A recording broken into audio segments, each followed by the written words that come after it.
የዛሬ ዓመት እዚህ በመጣሁበት ጊዜ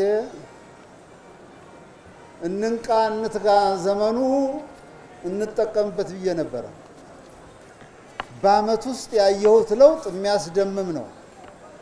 የእናንተን ብርታትና ጽናት የሚያሳይ ነው።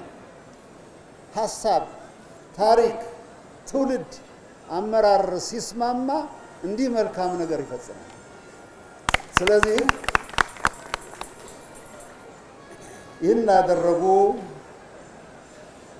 ክቡር ጠቅላይ ሚኒስትር ዶክተር አብይ አህመድ ሌሎች ሲመላለሱ እሳቸው በአርምሞ ነው የተመለከቱት።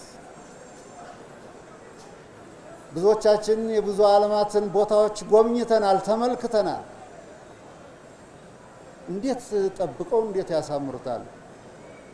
ቢያንስ እኒህ ቀደምት የዛሬ 400-500 ዓመታት ጥለውልን ያለፉትን መጠበቅ የትውልድና አደራና ኃላፊነት ስለሆነ ይኸው በዛው መንገድ ጸንተን እንቆማለን ለማለት ነው።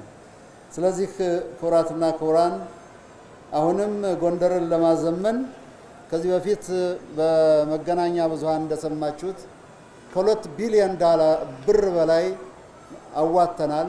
ለዚህ ተግባር የተጉ የደከሙ በእግራቸው ቆመው